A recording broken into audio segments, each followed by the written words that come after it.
so strong. It's a one-point game. Still a one-point game, and it's Giannis again, working on Steven Adams. No answers. 14 of 27 for Giannis. Bucks take the lead. Next possession. Zion going to the hole. How about Brook Lopez there to meet him? And now we're turning defense into offense in transition. Look at the big fella. Behind the back and the length of the floor. Giannis had 38, Milwaukee to lead. Here's how it ended. 15 seconds to go. Pelicans are down 3. Milwaukee inbounding. Wait, we got a steal. We're going the other way. We got ourselves a chance. Pelicans, someone has to want the shot. Ingram, Hart, Lonzo, who wants it? Who wants to take the shot? Oh my goodness, nobody does. They don't get the 3 off. The shot clock expires, and that is all she wrote. New Orleans doesn't get one up. Giannis and Zion combined for 72, and the Bucks win at 129-125 as we talk it over with, as promised, our favorite member of the Fab Five, the one and only Jalen Rose is here this morning. Jay, I want to talk, there's so many things, and there's another finish I want to get to in a minute. But I actually want to ask you about Zion. Like last year, he wasn't playing, and he was all anyone wanted to talk about. This year, he's averaging 26 points a game, shooting 62% from the floor. He had 34 last night, and I don't hear anybody talking about him. What is Zion right now?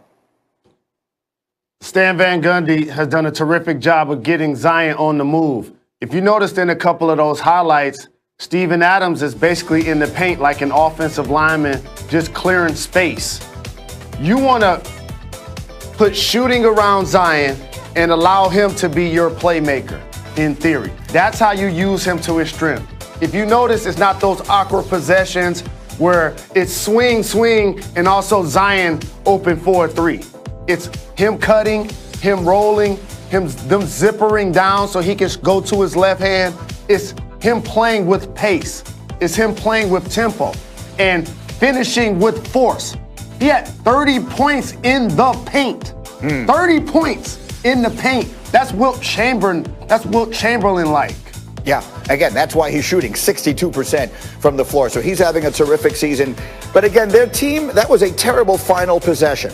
But if you thought that was a bad final possession, the Denver Nuggets last night said, hold my beer. Here we go. This is how this game finishes. Washington up 2 on Denver. Jamal Murray, 5 seconds left. This is a 4-on-1 break. They have an easy, uncontested layup at the basket to tie the game. But look where everybody runs. They all run to the three-point line. They wind up getting off that shot that isn't even close, and they wind up losing. And you know what happens is everyone looks at basketball now and they say this is analytics. It is what it is. Jalen, what is that last possession? A lack of professional basketball IQ. I hate to break it to fans and members of the media, and it's not just in the pros. Sports is actually a kid's game. And you know what people do more than you realize? They play like we're not keeping score. And then all of a sudden you look up the last 2 minutes, it's a close game. Let's try to win the game. Think about the Pelicans game. They were down 3 and ended up going for a 2. This team is down 2 and ends up going for a 3. It shows you what they're taught. It shows you how they practice. But I'm going to tell you actually whose fault this play was. Michael Porter Jr. Run that play again. Yeah. He's 6'10", Greeny. Yeah. Jamal Murray has the ball on the left side. When the defender commits, that's his dunk. That's his dunk.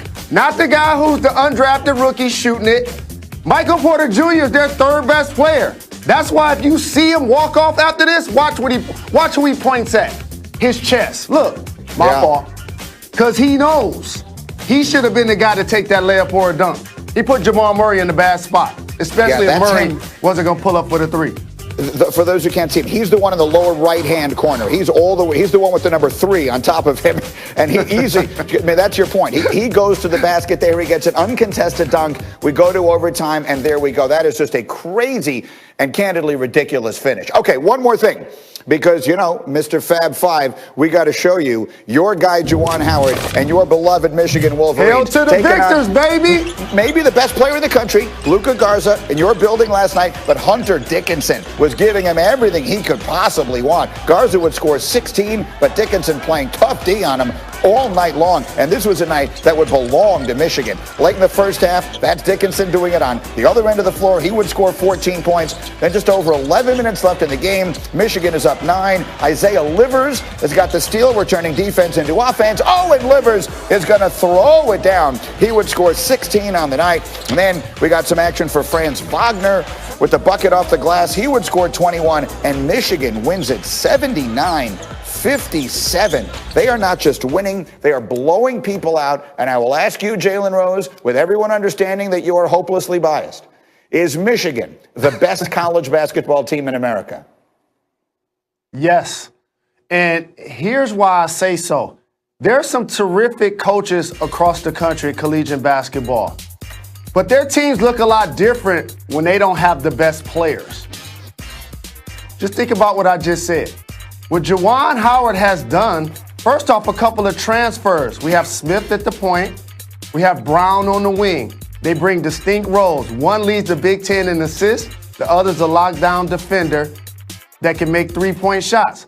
We have Livers, who's a senior, who understands what it takes, along with Eli Brooks. You have a wild card in Wagner, who's going to be a pro. That's a slasher. And you showed Dickinson, the big fella, the lefty, played Garza, made him shoot over the size, and they can play multiple styles. So if you want to shoot the three, Michigan can shoot the three.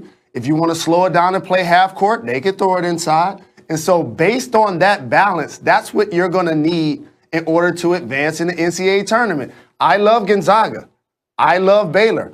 Ohio State is really good. There's some terrific teams in the tournament. There's some terrific teams in collegiate basketball. The Michigan Wolverines have shown me they have the capability of winning it all this year. Look, they have one loss. Gonzaga and Baylor are unbeaten, but Michigan is playing in the most loaded conference in the country by far. To have only one loss playing in the Big Ten this year is an incredible accomplishment. Jalen, you're the best. We'll see you tonight. NBA Countdown is coming your way because we've got the Friday doubleheader tipping off with the Pacers and the Celtics. That's at 7:30 Eastern tonight, a good one. And then you'll get LeBron and the Lakers taking on Dame Lillard and Portland in a big one in the Western Conference. That's our action tonight. It starts with Jalen and NBA Countdown, 7 Eastern on ESPN and the ESPN app. As we continue, Russell Wilson giving the Seahawks a list. We'll tell you which team should be trading for the disgruntled Seahawks star right this minute. Plus, the unlikely footsteps that